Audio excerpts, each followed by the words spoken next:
And it's funny because some moments you take back to practice when you guys competing, but just a good environment though, man. The fans was great.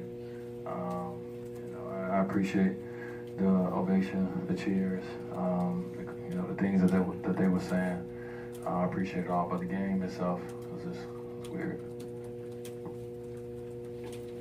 Can you kind of summarize? I mean, you knew the video was coming, and you knew the ovation was coming, and Michael B with the introduction and all that stuff. Yeah. But thinking about it and actually feeling it, experiencing it, how long did it sort of take you, especially after the video? I know you're out of the game at that point, but Yeah. to get back into it, because it had to disrupt, it had to stick in your mind for a little bit at least. That wasn't even the part that did, anything. It was more so just seeing so many familiar faces, man. You see people that you've been seeing for years, sitting in certain seats. People that before certain games, they like to give you eye contact, like to do their own, ritual with you. Just a lot of things like that. That probably was the thing that was like the weirdest, being from on the other side of the lens. The video was cool, but we was already in the game by then. Your competitiveness is already in the game. But just out there and going against Justice and Tyler and Josh from the other side, was kind of different. But overall, me just being very thankful for this environment. Me being very thankful for this moment, and I'm glad it's over with too. I'm glad it. When I first looked at the schedule, I was like, "Why it's so early?" But now I'm glad it's over early, so we can really we can focus on. I don't think we got no more of these on our team. We've had one in Chicago. We got this one.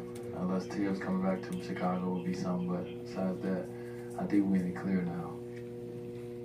Going to your left here, Spo got a bit emotional and saying he's kicking himself for not getting UD into the game. What would that have meant to compete against him? Yeah, I wish I'd got that opportunity, man.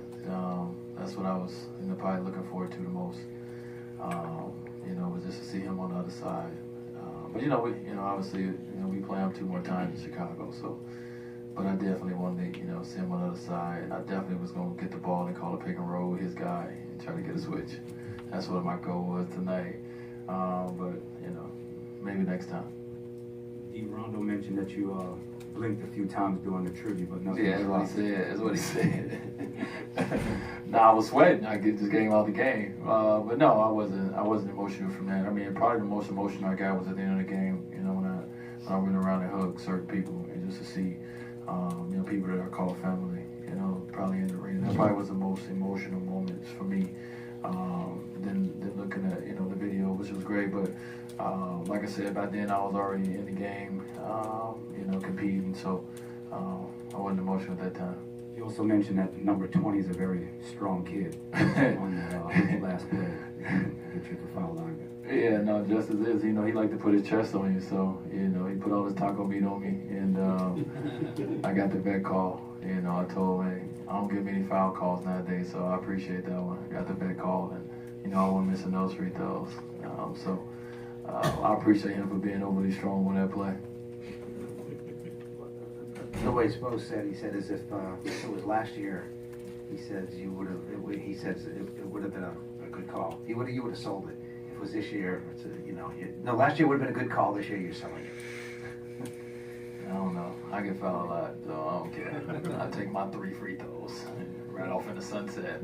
But like I said, I got the vet call on that one, and I appreciate him for giving me one. Dwyane, I was hoping you could talk about Jimmy's shot to get down the stretch and his ability to close this game out, and also a couple of players and Fred talk about the film session you guys had this morning, kind of reviewing the first quarter last night. How important was that moving forward for your guys' defense? Yeah, well, to answer the first question, me and Jimmy was, we went to him down the stretch, and he was big for us. He got the ball in his comfort areas, and that's what we wanted to do. We all want Jimmy to, feel comfortable taking those shots. We know he can make them, and he came up big for us tonight. And yeah, as we continue to say, we're still a team that's learning each other. The coaches is learning us, and we're learning them. So moments like today, being able to break down the whole first quarter in Atlanta, and just seeing kind of the things that we can get better at. When you're out there in the game, sometimes you see it maybe a little different, but when you get to watch film, we all seeing it from the same lens. And I thought we learned from it today, and I thought we made the adjustments that we needed to make. you know, in this game when it came to, you know, our defensive, you know, habits. So it's just going to take more of that. It's going to take more eye-to-eye communication. It's going to take more of those moments where, you know, guys can be sensitive when coach decides to, you know, tell us when we're doing wrong, and vice versa. You know, as players, you know, we got to make sure we ask questions and you know, challenge the coaches to make sure that, you know, they're making sure to tell us what we need to do and just asking questions. So today was a great film session from that standpoint. And when you have no walkthrough, we have no time, it was good to get that, you know, come out and see that we, you know, we put it to work, you know, in this game. Not sure if you've ever seen that move before, where a guy like Tyler pump fakes, gets a guy in the air and draws contact. Not sure if you've seen that one. Yeah. What's it mean that these guys still, obviously not only are just still listening to the lessons you shared last year with them, but they still want more from you too, and obviously listened very well in some cases. I love those guys, man. You know, it's watching Tyler and Josh come from the D League into, you know, being players that's so respected in this league. Watching Justice, you know, still a young kid, you know, just looks so much more comfortable on the floor tonight. I know everybody is going to get, you know, has been talking a lot of stuff about numbers, but, you know, that kid is making strides, and you can see it, you know, in his play. So Tyler got me on that one. You know, I know he shoots it, you know, pretty quickly, so we're trying to contest it, but a smart move by him, so it's good that he take notes. Good morning. Dwyane, I was looking at you right before the start of the game, and you just had a moment where you were sitting on the bench, the guys were still warming up, and you hit your head down for maybe 2 or 3 minutes. What was going through your mind? Because someone actually had to tap you and ask you if you were okay. Is that an emotional thing? You know, I do that. You know, at certain times, just take an opportunity just to be thankful. You know, of, you know, the stage that I'm put on.